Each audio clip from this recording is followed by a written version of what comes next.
Hey guys, welcome to my channel. If you're new here, I'm Allie. I'm a mom who loves DIY, simple living, and making a house into a home on a budget. Today, I'm really excited to share my probably cheapest and easiest board and batten tutorial yet. I've done board and batten multiple times now, and I think I've used a different material every time. I've still kind of been on the lookout for the best method to keep it really affordable, but also really simple. So I've done a couple different methods. I've used just the straight select pine. That's a little more expensive. I've also had my dad help me rip down MDF boards, like 1/4 inch MDF sheets into 2-inch strips to do board and batten.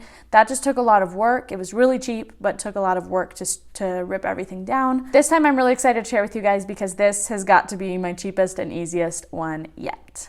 With all that said, if you're looking for a really easy and cheap way to add some character to your space, stick around because I'm going to show you how. So basically this is the board and batten in my powder room on my main level, my half bath.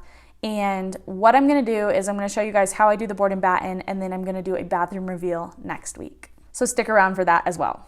So the reason that this project was so cheap is because I used furring strips. They were $1.48, I believe, for each 8-foot board for 1x2s, and I needed a bunch of them, but $1.48 times a ton is not very much. These boards are a little bit rough in that you need to make sure they're straight and then also make sure they have minimal knots, but then a good sanding down, they'll be ready to go. I only sanded some of them, and I'm actually really impressed with the smoothness of these boards, so this is definitely the way to go if you're looking to do this on a budget. So this is the bathroom before. So I wanted to give it a makeover, and what I did first was I started by removing the baseboards, knowing that I was doing a board and batten and knowing that I wanted kind of a thicker baseboard that was the same depth as the board and batten. I didn't want the board and batten hanging over, if that makes sense. So first I decided to retexture my walls, mostly because this was a small defined space where I knew I could stop. This was a big process, I feel like. It wasn't that bad, it was a little time consuming. Basically, I just went ahead and retextured the wall so that instead of kind of the orange peel texture, that it was more flat, because I didn't want to do the board that typically goes with the board and batten. I wanted to just do the battens. So in order for that to look really good and fully finished, I just wanted to smooth out the walls. This joint compound cost me $8. It was a pretty good sized tub. I used about half of it. And then instead of sanding the walls, I took a sponge, like a tile sponge, or grout sponge, and I got it wet and I just smoothed over it until it felt pretty smooth. This is the first sign of baseboards. I got a 1x6 for the baseboards, and I just used common boards and sanded them down. I sanded the edges actually so that they were kind of rounded, and then I sanded the front. So here I am measuring for the horizontal piece of this wall for the board and batten. Believe it or not, it's sometimes hard to use a tape measure by yourself when it's too long. So here I am cutting the measurement for that horizontal piece on this back wall. This is probably one of my favorite and most used tools. I will link it in the description below. It is just a Ryobi miter saw, and it cuts pretty much anything I could ever need to cut, and with the exception of like plywood and things like that. So there you have it. And then here I am taking the sander, and I want to say I have like a 80 to 120 grit, and I'm just sanding the fronts and the edges slightly of each board so that the edges are a little bit rounded. It just gives it more of a finished look, and it looks really nice. It's just one more step, but it was worth it as it just looks really nice in the end.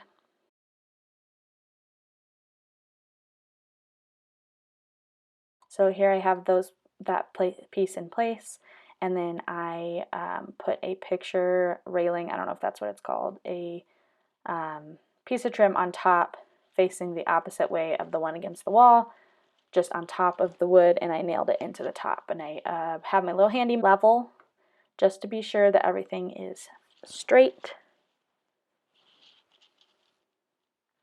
So I went ahead and nailed this top trim piece into the piece attached to the wall.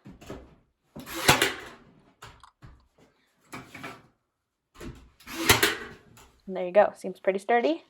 Sturdy enough, at least until it falls. Just kidding, it's not gonna fall.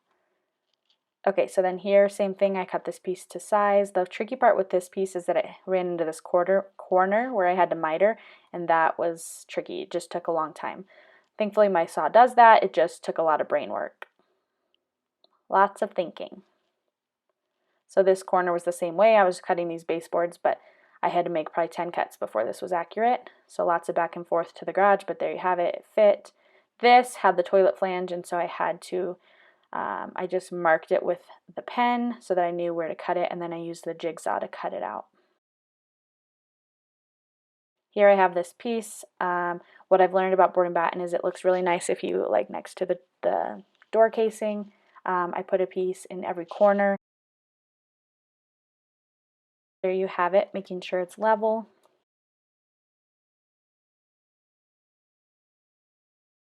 And there you go. I added one more in the middle just so it didn't look so blank, just because it's a small wall. And then there you have it with the top trim piece on it. And I'm going to go ahead and attach those in. There you go. And there you have more battens. Just going to make sure that they're all nailed in. These I had to cut shorter since they're above the sink. And there you have it. I think this is the final, everything's in, and now I just need to use wood filler on all of the nail holes, and I prefer to wipe everything off except what fills the hole, and that way you don't have to go back and take a lot of time sanding.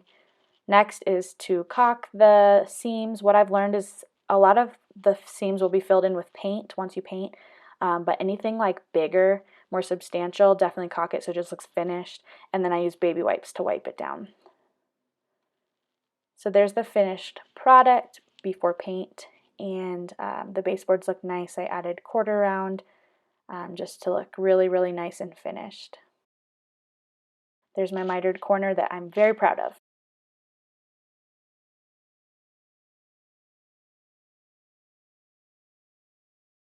I basically had $55 worth of gift cards to Home Depot, and I went there. I got joint compound to smooth out my walls. I got